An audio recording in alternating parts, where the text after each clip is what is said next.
हजारों साल पहले इंसान ये यकीन रखता था कि हमारी ज़मीन इस कायनात की सबसे बड़ी चीज़ है। उनका मानना था कि सूरज और बाकी सितारे ज़मीन के चारों ओर घूमते हैं।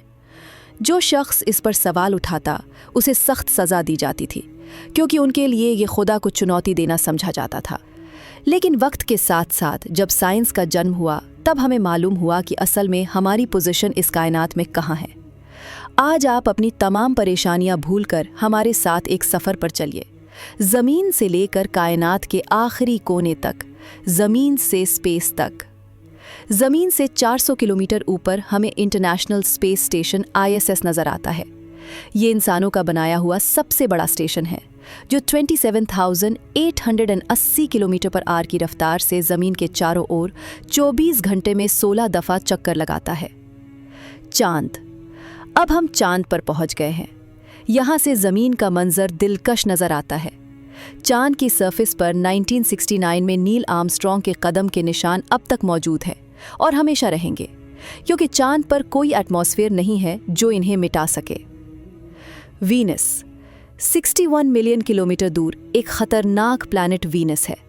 कहा जाता है कि अरबों साल पहले यहाँ पानी था, लेकिन ग्रीनहाउस इफेक्ट की वजह से आज यहाँ सल्फ्यूरिक एसिड की बारिश होती है और टेम्परेचर 470 डिग्री सेल्सियस तक पहुँच जाता है।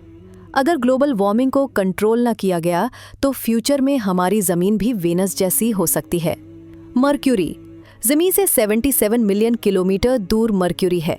दिन के वक्त टेम्परेचर 400 डिग्री सेल्सियस तक होता है और रात को -170 डिग्री तक गिर जाता है। सूरज यहाँ से बहुत बड़ा नजर आता है। सूरज हमारी ज़मीन से 100 पर मिलियन किलोमीटर दूर है। ये इतना बड़ा है कि इसके अंदर लाखों ज़मीनें आ सकती हैं।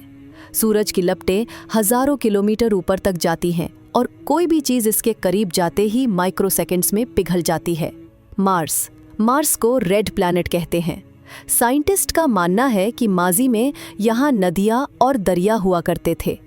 इसी वजह से फ्यूचर में मार्स पर बस्तियां बसाने का प्लान बनाया जा रहा है। यहाँ ओलिम्पस मॉन्स दुनिया का सबसे बड़ा वोल्केनो मौजूद है, जो माउंट एवरेस्ट से 3 गुना बड़ा है। Asteroid belt.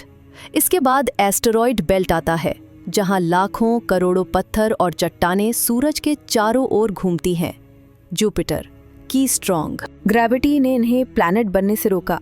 Jupiter solar system का सबसे बड़ा प्लैनेट जुपिटर है। ये इतना बड़ा है कि अगर इसका मास 65% ज्यादा होता तो ये एक नया सितारा बन जाता। जुपिटर पर एक ग्रेट रेड स्पॉट है, एक तूफान जो हजारों साल से चल रहा है। सैटर्न सबसे खूबसूरत प्लैनेट। सैटर्न अपने शाही हल्कों रिंग्स की वजह से मशहूर है। इसके 62 चांद हैं, जिनमें टाइटन सबसे बड़ा है, जहां मीथेन के दरिया और समुद्र हैं। फ्यूचर में टाइटन रहने के काबिल हो सकता है। यूरेनस एंड नेपट्यून, ये दोनों प्लैनेट्स बहुत दूर हैं, बिलियंस किलोमीटर दूर। इन्हें सिर्फ टेलीस्कोप की मदद से डिस्कवर किया गया था। Pluto and Oort cloud. Pluto एक ड्वार्फ प्लैनेट है जो ऊर्ट क्लाउड का हिस्सा है। ये बादल हमारे सोलर सिस्टम को घेरे हुए है और करोड़ों कॉमेट्स यहाँ मौजूद हैं। Interstellar space. अब हम इंटरस्टेलर स्पेस में हैं। यहाँ से सूरज एक छोटा सितारा नजर आता है। यहाँ लाइट को आने में 1 साल लगता है। Alpha Centauri. हमारे करीबी सोलर सिस्टम का नाम अल्फा सेंटोरी है, जो 4.3 लाइट ईयर्स दूर है। यहाँ एक प्लैनेट प्रोक्सिमा सेंटोरी बी है, जो हैबिटेबल जोन में है। हो सकता है यहाँ लाइफ हो। मिल्की वे गैलेक्सी। हमारी मिल्की वे गैलेक्सी में अरबों स्टार्स हैं, जिनमें हमारा सूरज एक छोटा सा सितारा है। लाइट को इस गैलेक्सी को पार करने में लाखों साल लग जाएंगे। Super clusters and universe. हमारी गैलेक्सी भी सिर्फ एक लोकल ग्रुप का हिस्सा है, जो मिलियंस लाइट ईयर्स तक फैला है। ऐसे हजारों लोकल ग्रुप्स मिलकर एक सुपर क्लस्टर बनाते हैं, लेकिन ये भी यूनिवर्स के समंदर में एक छोटी सी बूंद के बराबर है। ऑब्जर्वेबल यूनिवर्स में करोड़ों सुपर क्लस्टर्स हैं और शायद इसके बाहर और यूनिवर्सेस भी हो सकती हैं।